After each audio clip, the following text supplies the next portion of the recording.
चूल्हे की रोटी और सिलबट्टे की चटनी खाने वाला ससुराल। दोपहर का समय था, गर्मी बहुत ज्यादा थी। राधिका रसोई में सिलबट्टे पर चटनी पीस रही थी। अचानक उसके हाथ की मिर्च आंख में लग जाती है। अरे माँ, मेरी आंख जल रही है। राधिका भागकर सिंक के पास जाती है और नल चालू करके आंख पर पानी डालने लगती है। हे भगवान, ये कैसा ससुराल मिल गया मुझे। आजकल हर घर में मिक्सी होती है, लेकिन यहाँ सबको सिलबट्टे की चटनी ही चाहिए। कभी मिर्च आंख में लग जाती है, कभी हाथ दर्द करने लगते और ऊपर से चूल्हे की रोटी भी बनवाते। मेरा हाथ जल जाता है, लेकिन किसी को कोई फर्क ही नहीं पड़ता।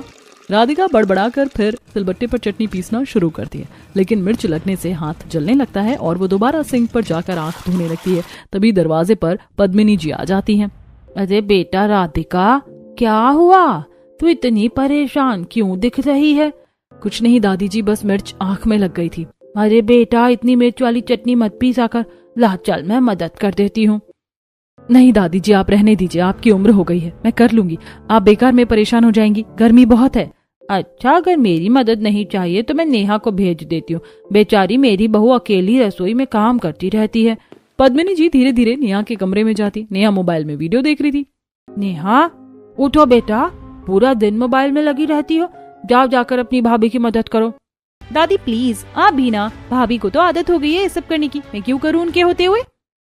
नेहा, अगर अपने ससुराल जाओगी तो भी तो तुम्हें ये सब करने ही पड़ेगा ना। जाओ जाकर राधिका की मदद करो। अरे यार दादी, आप भी ना, थोड़ी देर चैन से बैठने नहीं देती हो। जा रही हूँ। नेहा चिड़चिड़ाती हुई रसोई में आती है। अरे यार भाभी, क्या आप भी बेकार में मुझे परेशान करवाती हो? आप दादी को मना नहीं कर सकती थी क्या?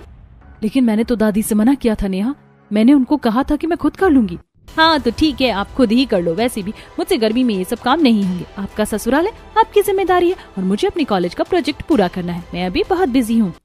हाँ हाँ दीदी, कोई बात नहीं, आप जाओ, मैं काम निपटा लूंगी। हाँ ठीक है, मैं जा रही हूँ, आप मुझे परेशान मत करना आप। नेहा मुस्कुराती हुई रसोई से बाहर चली जाती है। इस घर में खाने वाले इतने सारे हैं, लेकिन मदद करने के लिए कोई नहीं आता। ये नहीं था कि थोड़ी सी मदद करवा देती और जब भी चटनी बन जाएगी तो सबसे ज्यादा चटनी यही खाएगी। एक तरफ राधिका बड़बड़ा रही होती है, वहीं दूसरी तरफ पद्मिनी जी नेहा को फिर से मोबाइल चलाते हुए देखती है। अरे नेहा, मैंने तुम्हें राधिका की मदद करने के लिए कहा था ना, तुम फिर से आकर यहाँ बैठ गई। अरे दादी, भाभी ने खुद ही कहा था कि वो खुद ही सारा काम कर लेंगी। अरे बेटा, 5 मिनट मदद कर दोगी तो क्या हो जाएगा? यार दादी, ये सब काम तो भाभी का ही है ना, मैं क्यों करूँ? नेहा की बात सुनकर पद्मिनी जी चुप होकर बाहर चली जाती है। नेहा फिर मोबाइल देखने लगती है। सिलबट्टे की चटनी का असली मजा सिर्फ खाने में है। मैं यहाँ चटनी बनाने थोड़ी ना बैठी हूँ, मैं तो मजे से खाऊंगी। शाम तक राधिका ने जैसे तैसे पूरा खाना बना लिया था। रसोई की गर्मी से उसका चेहरा लाल हो गया था। उसने खाने में मटर पनीर की सब्जी, आलू की सब्जी, रायता, खीर और सिलबट्टे की चटनी बनाई थी। सब लोग डाइनिंग टेबल पर बैठकर खाना खाने बैठते हैं। अरे वाह बहू, वाकई तेरे हाथों में तो जादू है। ये सिलबट्टे की चटनी जो तू बनाती है ना, उसका स्वाद ही अलग होता है। सच कहूँ तो बिल्कुल मेरे हाथ जैसी चटनी बनाती है तू। तेरी सास भी इतनी स्वाद वाली चटनी नहीं बना पाती थी। जी दादी जी। राधिका ऊपर से मुस्कुरा रही थी, लेकिन मन ही मन कुछ और ही सोच रही थी। हाँ हाँ, मुझे सब पता है, ये कोई तारीफ नहीं है, ये तो मक्खन लगाने की तरकीब है, ताकि मैं रोज रोज इनके लिए यही सिलबट्टे की चटनी बनाती रहूं। अरे माँ, आपको याद है जब हम छोटे थे ना, तब आप इसी सिलबट्टे पर चटनी पीसती थी और हमारे लिए चूल्हे पर गरम गरम रोटियां बनाती थी। हाँ बेटा, याद है। उस समय तो तुम लोग चटनी के साथ ही 4-4 रोटियां खा जाते थे। अब कहाँ खाने में इतनी ताकत है।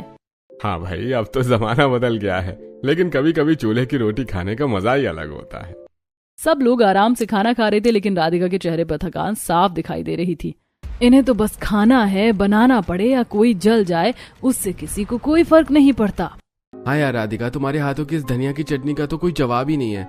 लाओ, इसी बात पर मुझे थोड़ी सी चटनी और एक रोटी और दे दो। हाँ यार भाभी, आज का खाना खाकर तो मजा ही आ गया। हाँ भाभी, मुझे भी एक रोटी और चटनी चाहिए। हाँ हाँ जरूर, लीजिए, आप लोग मन भर कर खाइए। राधिका, तुम खड़ी क्यों हो? तुम भी हमारे साथ बैठो और खाना खाओ। जी मम्मी जी, बस आप लोग खाइए, फिर मैं भी खाना खाकर सोने जाऊंगी, काफी थक गई हूँ। सब लोग खाना खाकर अपने कमरों में चले जाते हैं। ऐसे ही कुछ दिन बीत जाते, गर्मी और भी ज्यादा बढ़ जाती है। दोपहर का समय था, सरला जी हॉल में बैठी हुई थी, तभी उनका फोन बजता है। अरे दीदी नमस्ते, कैसी हैं आप? अरे सरला, हम तो ठीक है, बस सोच रहे थे कि इस बार कुछ दिन तुम्हारे पास आ जाए। अरे वाह दीदी, इसमें सोचने वाली क्या बात है, आप लोग जरूर आइए। हाँ बस कल ही निकल रहे, 2-3 दिन तुम्हारे पास रुकेंगे। बहुत अच्छा ये दीदी, घर में भी रौनक हो जाएगी। सरला जी फोन रख देती है और मुस्कुराते हुए उठती हैं। अरे राधिका बेटा जरा इधर आना। राधिका रसोई से बाहर आती है। जी मम्मी जी। बेटा तुम्हारी मौसी सास और मामा ससुर गांव से कल हमारे घर आने वाले, 2-3 दिन यहीं रुकेंगे। अच्छा मम्मी जी ठीक है। राधिका मन ही मन परेशान होने लगती है। बस यही बाकी रह गया था, ऊपर से इतनी भयंकर गर्मी, और अब गांव वाले रिश्तेदार भी आने वाले हैं। अब तो गांव वाली रसोई ही चलेगी आने वाले कुछ दिनों तक। अच्छा सुनो राधिका, तुम्हारी मौसी और मामा जी को गांव का खाना पसंद है। तुम अब कुछ दिनों तक मॉडर्न रसोई की जगह गांव वाली रसोई में ही खाना बनाना। जी मम्मी जी। क्या बनाऊं? दीदी को तो चूल्हे की रोटी बहुत पसंद और सिलबट्टे की चटनी भी। हे भगवान, फिर से वही चूल्हा वही सिलबट्टा, ऊपर से ये गर्मी, मेरा क्या होगा? अच्छा बेटा एक काम करो, बाजार से कुछ सामान ले आओ। मम्मी जी क्या क्या लाना है? हरा धनिया ले आना, पुदीना ले आना और कच्चे आम भी जरूर ले आना। गर्मी का मौसम है, कच्चे आम का आम पन्ना बहुत अच्छा लगता है।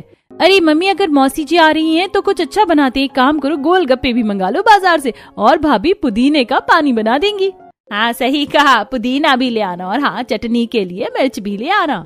यार इतनी गर्मी पड़ रही है, ऊपर से बाजार से इतना सारा सामान लाओ और फिर घंटों रसोई में खड़े होकर चूल्हे के सामने जलो। शाम के समय तैयार होकर राधिका सब्जी खरीदने बाजार जाती है। बाजार में बहुत भीड़ होती है, तभी उसे अपनी कजिन बहन साक्षी दिखती है। अरे राधिका तू यहाँ क्या कर रही है? अरे बहन यार साक्षी, मैं सब्जी लेने आई हूँ, तू यहाँ कहाँ घूम रही है? अरे बहन मैं तो बस शॉपिंग करने आई थी, लेकिन तू इतनी परेशान क्यों लग रही है? मत पूछ यार, मेरे गांव से रिश्तेदार आ रहे हैं। मुझे पता था, इसीलिए मैंने तो मम्मी पापा से साफ बोल दिया था कि मैं गांव वाले बैकग्राउंड में शादी नहीं करूंगी। अरे लेकिन मेरा परिवार तो शहर में शिफ्ट हो चुका है, फिर भी इनकी गांव वाली आदतें गई ही नहीं। क्या मतलब है तेरा? हमारे घर में 2 रसोई हैं, एक शहर वाली और एक पूरा गांव वाली रसोई। सच में? हाँ यार, उसमें मिट्टी का चूल्हा है, सिलबट्टा है, आटा पीसने की चक्की है, और अगर चूल्हे की रोटी खानी हो तो पहले घर में आटा पीसना पड़ता है, फिर चूल्हा जलाओ, फिर रोटियां बनाओ। और चटनी वो तो मिक्सर में बना लेती होगी। अरे नहीं यार, सिलबट्टे पर हाथ से पीसनी पड़ती है। ओ माय गॉड, लेकिन यार तू तो मजे में है, शॉपिंग कर, मजे कर। चल मैं चलती हूँ, बाय। राधिका साक्षी को बाय कहकर सब्जी वाले की दुकान पर पहुँचती है। भैया 1 पाव हरा धनिया दे दीजिए। जी मैडम। और पुदीना भी दे दीजिए। और कुछ? हाँ 2-3 कच्चे आम भी दे दीजिए, हरी मिर्च, अदरक और लहसुन भी दे देना। सब्जी वाला सब सामान थैले में भर देता है। भारी थैले उठाकर राधिका घर की तरफ चल देती है। ऊपर से इतना सामान उठाकर लाओ और फिर घर जाकर रसोई में घंटों काम करो। राधिका सब्जी लेकर घर लौटती है और अपनी मॉडर्न रसोई में खाना बनाने लगती है। तभी सास आ जाती है। बहू क्या बना रही हो? माँ जी शाही पनीर और दाल मखनी। अच्छा है, लेकिन कल से खाना गांव वाली रसोई में बनेगा। लेकिन माँ जी इतनी गर्मी में चूल्हा घर में धुआं भर जाता है। मैं कुछ नहीं सुनना चाहती। कल मेरी बहन और भाई आ रहे हैं, उन्हें चूल्हे की रोटी और मटकी वाली दाल बहुत पसंद है। जी ठीक है मम्मी जी, आज तो मैं यही खाना बना लूं। राधिका अपनी मॉडर्न रसोई में रात का सारा खाना बनाकर तैयार करती है। सभी लोग डाइनिंग टेबल पर बैठकर खाना खाते, राधिका की तारीफ करते हैं। और अगले दिन सुबह सुबह घर में गांव से मौसी सास और मामा ससुर के आने की तैयारी शुरू हो जाती है। अरे राधिका बेटा आज खीर बना लेना। ठीक है मम्मी जी, दूध वाला आएगा तो मैं उससे दूध ज्यादा ले लूंगी। तभी दरवाजे पर दूध वाला आता है। अरे भाभी जी दूध ले लीजिए। भैया आज मुझे 2 किलो की जगह 4 किलो दूध चाहिए। अरे भाभी जी अगर ज्यादा दूध चाहिए हुआ करे तो पहले बताया करो ना, ऐसे मेरा सारा फेर बिगड़ जाता है। देख रामू ऐसे झुंझलाया मत कर, कभी कभी इमरजेंसी आती है, पहले से पता नहीं होता है। चल चुपचाप दूध दे दे। हाँ ठीक है, आज तो दे देता हूँ, लेकिन अगली बार से पहले ही बता देना। राधिका मॉडर्न रसोई में जाकर दूध गर्म करने रखती है। तभी उसकी दादी सास रसोई में आती है। बहू आज तो तुम्हारी मौसी सास आने वाली है, क्या खाना बनाओगी? हाँ दादी जी, बस मम्मी जी से मैं पूछने ही जा रही थी कि खाने में क्या बनाऊं। बहू एक काम कर, आज गांव वाली रसोई में खाना बना लेना। लेकिन मम्मी जी इतनी गर्मी में चूल्हा जलाना बहुत मुश्किल होता है, घर में धुआं भी बढ़ जाता है। मैं कुछ नहीं सुनना चाहती, मेरी बहन गांव से आ रही है, उसे चूल्हे की रोटी बहुत पसंद है। अरे बहू तू खाना तो बना ही रही है ना, दाल को मटकी में चूल्हे पर बना लेना और उसमें लहसुन अदरक का पेस्ट डालकर हींग जीरे का तड़का लगा देना, बस मजा आ जाएगा। जी दादी जी जैसा आप कहें। राधिका मजबूरी में गांव वाली रसोई में जाती है। वो चूल्हा जलाती है और मटकी में दाल चढ़ा देती है। थोड़ी देर में पूरे आंगन में लहसुन और हींग की खुशबू फैलने लगती है। तभी पद्मिनी जी धीरे धीरे रसोई में आती है। अरे वाह बहू क्या खुशबू आ रही है, क्या बना रही है? दादी मटकी वाली दाल बना रही हूँ। अच्छा है, लेकिन सिर्फ दाल से क्या मजा आएगा? मतलब दादी? अरे दाल बाटी बनाओ ना, बाटी बनाओगी तो मजा आ जाएगा। हे भगवान, अब बाटी भी बनानी पड़ेगी। लेकिन दादी, बाटी बनाने में बहुत समय लगेगा। एक काम कर, आटा तू लगा ही रही है, उसमें थोड़ा सा सूजी डाल दे और छोटी छोटी बाटियां बना ले। राधिका मजबूरी में बाटियां भी बनाने लगती है। तभी सरला जी भी रसोई में आ जाती है। अरे वाह बहू, दाल बाटी बना रही हो? लेकिन सुन, दाल बाटी का मजा बिना चटनी के कहाँ आता है? जी मम्मी जी, चटनी भी बना देती हूँ। और हाँ भाभी, साथ में सूखे आलू भी बना देना। अब चटनी भी और सूखे आलू भी? आज तो मेरी पूरी शाम रसोई में ही निकल जाएगी। तभी घर के बाहर गाड़ी रुकने की आवाज आती है। मम्मी मम्मी, मौसी और मामा जी आ गए। दरवाजे पर जानकी जी और किशोर जी खड़े होते हैं। उनके हाथ में एक बड़ा डिब्बा होता है।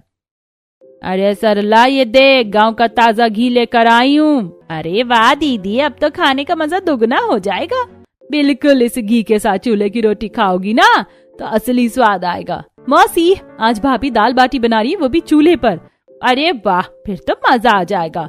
थोड़ी देर बाद सब लोग आंगन में बैठकर दाल बाटी और चटनी खाने लगते हैं। अरे वाह बहू, क्या स्वाद है, बिल्कुल गांव जैसा खाना बना है। और ये लहसुन वाली चटनी सिलबट्टे पर पीसी है ना? जी मौसी जी, तभी इतना स्वाद है। थोड़ी देर में सारी चटनी खत्म हो जाती है। भाभी, चटनी तो खत्म हो गई। रात के खाने के लिए आप दोबारा से चटनी बना देना। हाँ जरूर, इस घर में मैं बस सिलबट्टे की चटनी बनाने के लिए ही तो आई हूँ। शाम का समय हो चुका था। दिन भर की गर्मी के बाद सब लोग आंगन में बैठकर बातें कर रहे थे। तभी थोड़ी देर में सबको हल्की भूख लगने लगती है। भाभी, अब तो भूख लग रही है। हाँ भाभी, कुछ हल्का फुल्का हो जाए। भाभी, समोसे बना लो ना। राधिका दिन भर रसोई में काम करके पहले ही थक चुकी थी। ठीक है, बना देती हूँ। राधिका रसोई में जाकर समोसे बनाने की तैयारी करने लगती है। वो आलू उबालकर आलू का भरता तैयार करती है और मैदा गूंथकर पहले रोटी बेलती है और फिर समोसे का शेप देकर कढ़ाई में तेल डालकर समोसे तलना शुरू करती है। समोसे तैयार हैं, सब लोग आ जाइए। सब लोग प्लेट लेकर बैठ जाते हैं। वाह भाभी, कितने अच्छे समोसे लग रहे हैं। लेकिन बहू, समोसे बिना चटनी के कैसे खाएंगे? अभी बना देती हूँ। राधिका जल्दी से रसोई में जाती है और हरी मिर्च, पुदीना और धनिया लेकर मिक्सर में डाल देती है। जैसे ही मिक्सर चलने लगता है, जानकी जी रसोई में आ जाती है। अरे बहू, ये क्या कर रही हो? मौसी जी, चटनी बना रही हूँ। लेकिन ये क्या, मिक्सर में? जी मौसी जी, जल्दी बन जाती है। अरे नहीं बहू, ये सब नहीं चलेगा। अरे हाँ भाई, मिक्सर वाली चटनी हम नहीं खाएंगे। मौसी को तो सिलबट्टे वाली चटनी ही पसंद है। बहू, असली स्वाद तो सिलबट्टे की चटनी में ही आता है। राधिका मिक्सर बंद कर देती है। हे भगवान, अभी तो बड़ी मुश्किल से चटनी मिक्सर में डालकर पीसने लगी थी। एक काम करो बहू, ये जो मिक्सर में डाली है ना, इसे निकाल लो। आधी पिसी हुई चटनी ही निकाल लूं? हाँ बेटा, और इसे सिलबट्टे पर पीस लो। ये मिक्सर वाली चटनी हमें नहीं पसंद। असली स्वाद तो सिलबट्टे की चटनी में ही आता है। हे भगवान, अब फिर से सिलबट्टा निकालना पड़ेगा। राधिका मजबूरी में मिक्सर से चटनी निकालती है और फिर से सिलबट्टे के सामने बैठ जाती है। आज तो पूरा दिन सिलबट्टे और चूल्हे के साथ ही निकल गया। थोड़ी देर बाद सिलबट्टे पर पिसी हुई चटनी तैयार हो जाती है। वाह भाभी, अब तो मजा आ गया। हाँ, यही तो असली स्वाद है। ऐसे ही घर में मेहमानों के साथ कुछ दिन बीत जाते हैं। गर्मी लगातार बढ़ती जा रही थी। एक दिन सब लोग आंगन में बैठे हुए थे। भाभी, आपकी तो एनिवर्सरी आने वाली है ना, पार्टी कहाँ दे रही हो? अरे भाई, पार्टी बाहर क्यों देंगे? हमारी बहू इतना अच्छा खाना बनाती है, हम तो घर पर ही मेहमानों को बुलाएंगे। हाँ, राधिका बहू के हाथ की चूल्हे की रोटी और सिलबट्टे की चटनी और कुछ पकवान, बस वही खाएंगे। ये सुनकर राधिका का चेहरा थोड़ा उतर जाता है। वाह, एनिवर्सरी पर लोगों को मुझे गिफ्ट देना चाहिए था, लेकिन यहाँ तो मुझे ही चूल्हे में झोंकने की तैयारी हो रही है। राधिका बेटा, कल तैयार हो जाना, हम लोग तुम्हारे लिए शॉपिंग करने चलेंगे। अच्छा ठीक है मम्मी जी। हाँ भाभी, इसी बहाने मुझे भी एक ड्रेस मिल जाएगी और फिर से आपके हाथों की चूल्हे की रोटी और सिलबट्टे की चटनी खाने का मौका मिलेगा। हंसी मजाक में दिन गुजर जाता है और अगले दिन सुबह सुबह सब लोग बाजार पहुंच जाते हैं और सबसे पहले एक बड़ी कपड़ों की दुकान में जाते हैं। दुकान के अंदर रंग बिरंगे लहंगे और सूट टंगे होते हैं। नमस्ते जी, क्या दिखाऊं? भाई साहब, हमारी बहू की एनिवर्सरी है, इसके लिए कोई अच्छा सा लहंगा दिखाइए। दुकानदार एक एक करके कई लहंगे निकाल कर दिखाने लगता है। ये देखिए मैडम, ये नया डिजाइन है और ये वाला भी बहुत चल रहा है। राधिका थोड़े झिझकते हुए लहंगों को देखती है। अरे बहू, ये वाला देखो, कितना प्यारा लग रहा है। हाँ मम्मी जी, ये तो सच में बहुत सुंदर है। फिर यही पैक कर दीजिए। जी अभी पैक करता हूँ। कपड़ों की दुकान से निकलने के बाद सरला जी राधिका को चूड़ियों की दुकान पर ले जाती हैं। बहू लहंगे के साथ मैचिंग चूड़ियां भी होनी चाहिए। आइए मैडम, ये देखिए नई कलेक्शन। दुकानदार अलग अलग रंगों की चूड़ियां निकाल कर दिखाता है। बहू ये लाल और गोल्डन वाली पहन कर देखो। राधिका चूड़ियां पहनकर देखती है। बस यही बिल्कुल परफेक्ट है। यही वाली पैक कर दीजिए भाई। फिर सब लोग सैंडल की दुकान पर जाते हैं। जी मैडम, किस तरह की सैंडल चाहिए? बहू के लहंगे के साथ मैच करने वाली सैंडल दिखाइए। दुकानदार कई सैंडल निकाल कर दिखाता है। ये गोल्डन वाली पहनकर देखो बहू। राधिका सैंडल पहनकर खड़ी होती है। बस यही ले लेते हैं। जब हम अपनी बहू को इतना कुछ दिलवा ही रहे हैं तो क्यों ना इसे गोल्ड की ज्वेलरी भी दिलवा दी जाए। हमारी तरफ से इसकी एनिवर्सरी का तोहफा भी हो जाएगा। हाँ, मैं भी यही सोच रही थी। चलो श्री ज्वेलर्स के यहाँ पर चलते हैं। आखिर में राधिका के सास ससुर राधिका को ज्वेलरी की दुकान पर ले जाते हैं। नमस्ते जी, आइए बैठिए। भाई साहब, हमारी बहू की एनिवर्सरी है, इसके लिए एक अच्छा सा हार दिखाइएगा। दुकानदार कई डिजाइन के हार निकालकर सामने रख देता है। बहू ये वाला देखो कितना अच्छा लग रहा है। हाँ मम्मी जी, ये बहुत सुंदर है। अरे बस फिर यही पैक कर दीजिए। थोड़ी देर बाद सारी शॉपिंग हो जाती है। राधिका के हाथ में बैग ही बैग होते हैं जिसमें लहंगा, चूड़ियां, मेकअप, सैंडल और ज्वेलरी होती है। देखो बहू, अब एनिवर्सरी पर तुम बहुत सुंदर लगोगी। मैं इतनी अच्छी अच्छी चीजें खरीद रही हूँ, लेकिन मुझे पता है कि इन्हें पहनकर भी मैं आखिर में चूल्हे के सामने बैठकर खाना ही बनाऊंगी। आखिरकार एनिवर्सरी का दिन आ जाता है। घर में काफी मेहमान आने वाले थे। राधिका सुबह पार्लर जाती है। आज तो आप बहुत सुंदर लग रही मैडम। आज मेरी एनिवर्सरी है, मुझे अपना हेयर स्पा, नेल एक्सटेंशन और मेकअप करवाना है। जी मैम बिल्कुल, आप जो जो कहती जाएंगी हम आपको वही लुक दे देंगे। पार्लर वाली राधिका को तैयार कर रही होती है, तभी राधिका का फोन बजता है। अरे बहू, कहाँ रह गई तुम? बस पापा जी पार्लर में हूँ। देखो, हमने केटरिंग वालों को बुला तो लिया है। वो कह रहा था कि खाना वही बनाएगा, लेकिन चूल्हे की रोटी तो तुम्हें ही बनानी पड़ेगी। वही वो किसी और के हाथ की अच्छी नहीं लगेगी। कमाल है, आज मेरी ही एनिवर्सरी है और गाना भी मुझे ही बनाना है। अरे क्या हो गया बेटा, तुम चुप क्यों हो गई? अरे कुछ नहीं पापा जी, बस मैं अभी आती हूँ। शाम को घर में मेहमान आ जाते हैं। सब लोग सज धज कर बैठे होते हैं। टेबल पर बड़ा सा केक रखा होता है। चलो भाभी केक काटो। राधिका और उसका पति केक काटते हैं। Happy anniversary. सब लोग केक खा रहे थे, फोटो खिंचवा रहे थे। लेकिन कुछ देर बाद, बहू मेहमानों के लिए रोटियां भी बना दो। राधिका चुपचाप रसोई में चली जाती। रसोई में पहले से कई तरह के पकवान रखे होते हैं, जिसमें शाही पनीर, मलाई कोफ्ता, पनीर लबाबदार, राजमा, नान, पूड़ी, लच्छा पराठा, गुलाब जामुन, खीर, कचौड़ी जैसा खाना केटरिंग वाले ने बना दिया था। लेकिन उसके बावजूद, बहू चूल्हे की रोटी भी बना देना। राधिका चूल्हे के सामने बैठकर रोटियां बनाने लगती है। आज मेरी एनिवर्सरी है और मैं फिर से चूल्हे के सामने बैठी हूँ। थोड़ी देर में राधिका सबके सामने गरम गरम चूल्हे की रोटियां, दाल मखनी और सिलबट्टे की चटनी परोसती है। अरे वाह बहू, क्या स्वाद है। सच में इतनी स्वादिष्ट चटनी तो बहुत दिनों बाद खाई है। हमारी भाभी सिलबट्टी पर चटनी पीसती है ना, इसीलिए इतनी स्वादिष्ट होती है। हमारी बहू के हाथ का स्वाद ही अलग है भाई। इसके हाथों की चूल्हे की रोटी और सिलबट्टे की चटनी, यही तो असली खाना है। सब लोग राधिका की खूब तारीफ करते हैं, लेकिन इतनी मेहनत के बाद राधिका बहुत थक जाती है। एनिवर्सरी के बाद घर में 4-5 दिन ऐसे ही गुजर जाते हैं। दोपहर का समय था, गर्मी बहुत ज्यादा पड़ रही थी। आंगन में सब लोग बैठे हुए थे। आज तो गर्मी ने रिकॉर्ड तोड़ दिया। मेरा तो मन कुछ ठंडा ठंडा पीने का है। हाँ, खाना खाने के बाद पेट भी भारी भारी लग रहा है। ऐसा लग रहा है कुछ नींबू पानी जैसा मिल जाए तो मजा आ जाए। वाह बेटा रोहन, तूने तो मेरे मन की बात सुन ली। राधिका बेटा एक काम करो, नींबू रखे हुए सभी के लिए शिकंजी बना लाओ। ठीक है मम्मी जी, मैं अभी बना लाती हूँ। राधिका रसोई में जाती है। वो 5 नींबू काटकर उनका रस निकालती है। भगोने में नींबू का रस, बूरा, काला नमक, भुना जीरा, पानी, सोडा और बर्फ डालकर सबके लिए बड़े भगोने में शिकंजी बनाती है और ट्रे में रखकर सभी के लिए लेकर आती है। सब लोग आ जाओ, शिकंजी तैयार है। राधिका सभी को शिकंजी देती है। सब लोग बड़े मजे से शिकंजी पीते हैं। फिर चटाई पर बैठकर बातें कर रहे थे। आंगन में झूला भी लगा हुआ था। अरे आज तो बहुत गर्मी है, आज तो भारी खाना बिल्कुल अच्छा नहीं लगेगा। तो आज क्या बनाया जाए? अरे बेटा आज हल्का ही बना लो, खिचड़ी, चूल्हे की रोटी और साथ में धनिया पुदीने की चटनी। ये सुनकर राधिका हल्का सा मुस्कुराती है। दादी एक बात पूछूं? पूछो बेटा। आपको ये सिलबट्टे की चटनी इतनी ज्यादा क्यों पसंद है और हमारे घर में रोज इतनी चटनी क्यों खाई जाती है? बहू तुम्हें नहीं पता, लेकिन हमारे परिवार में एक बीमारी चलती है। कौन सी बीमारी दादी? थायराइड। सब लोग ध्यान से दादी की बात सुनने लगते हैं। जब हम छोटे थे ना, तब हमारे ससुर जी कहा करते थे कि थायराइड की असली देसी दवा है हरा धनिया। हरा धनिया? हाँ बेटा, लेकिन हरा धनिया कोई ऐसे तो खा नहीं सकता, सब्जी में सबको पसंद भी नहीं आता। इसीलिए मैंने चटनी बनाना शुरू किया ताकि घर के सभी लोग रोज थोड़ा थोड़ा हरा धनिया खा सके। लेकिन हम सिलबट्टे पर चटनी क्यों बनाते हैं? धनिया की चटनी खानी है तो मिक्सर में भी तो बना सकते हैं।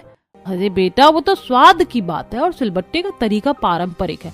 जब हम धनिया, पुदीना, हरी मिर्च, काले नमक, जीरा, हींग, काली मिर्च के साथ पीसते हैं, तब एक तो स्वाद बढ़ता है, दूसरा हम चटनी स्वाद में ज्यादा खाते हैं, जिससे हमारे घर में सबका थायराइड नॉर्मल रहता है।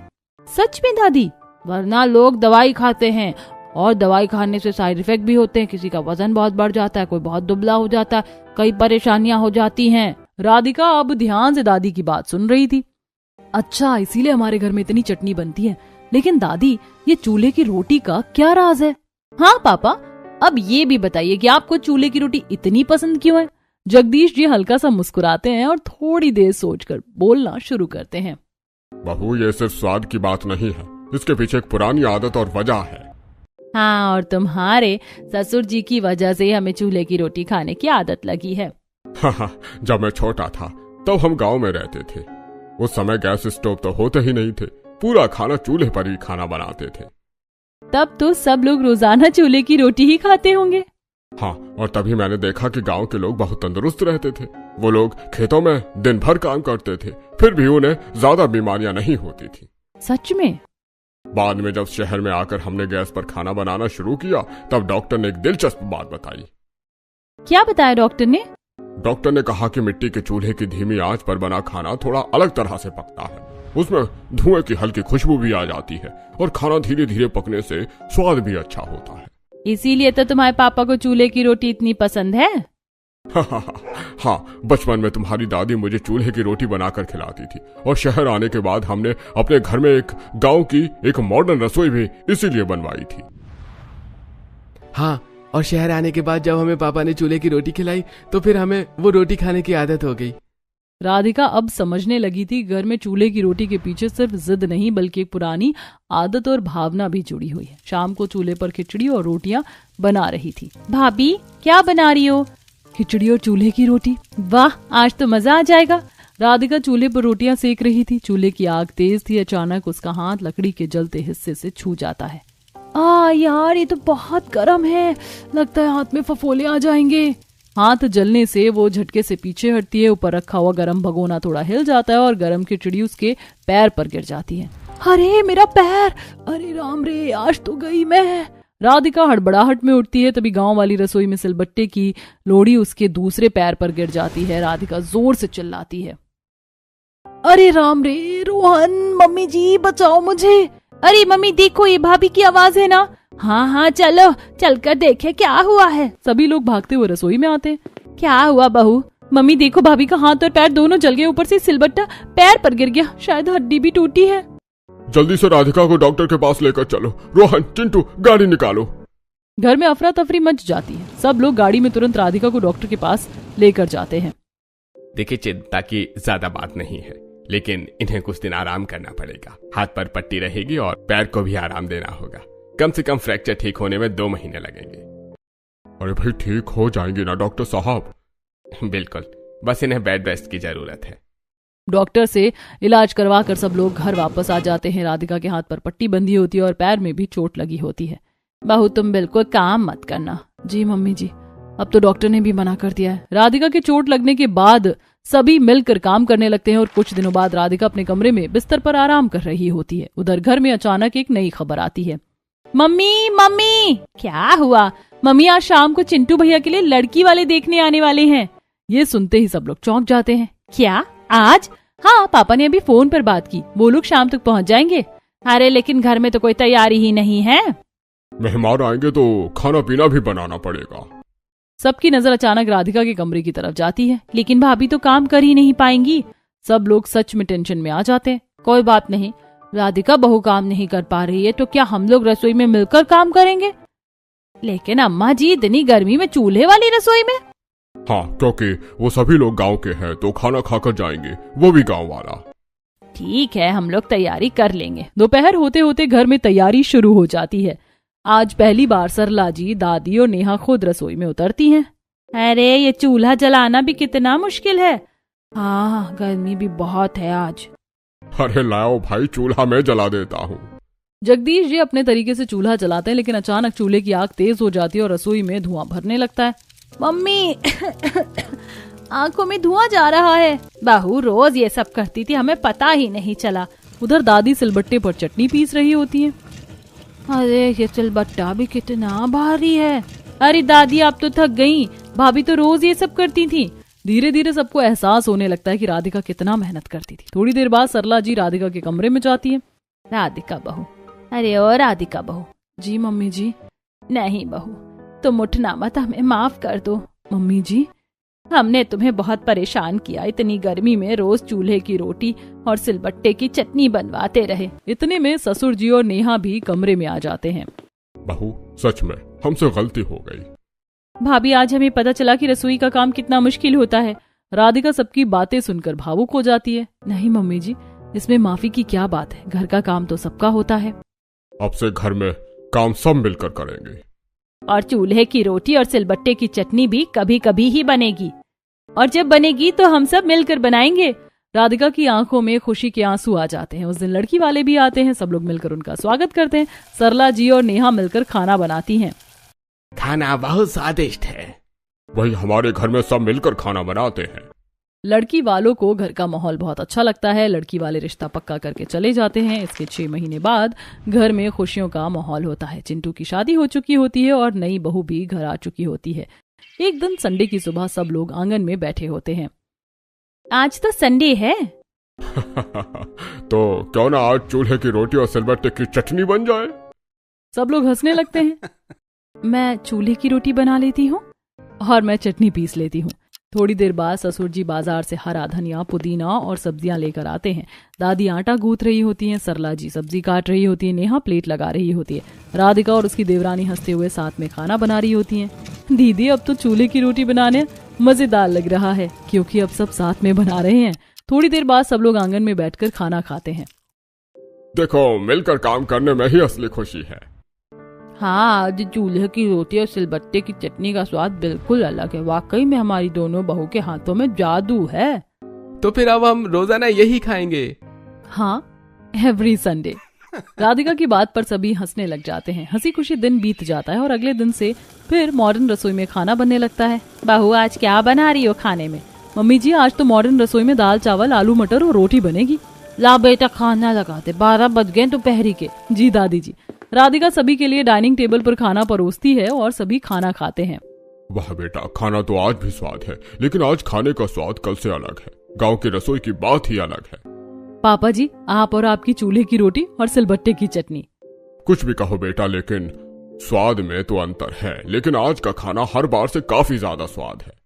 हाँ, क्योंकि इसमें हमारा आप लोगों के प्रति प्यार जो मिला है। क्यों देवरानी जी? सभी लोग ये सुनकर हंसने लगते हैं और खुशी खुशी अब हर संडे खाना गांव की रसोई में बनता है, बाकी दिन मॉडर्न रसोई में।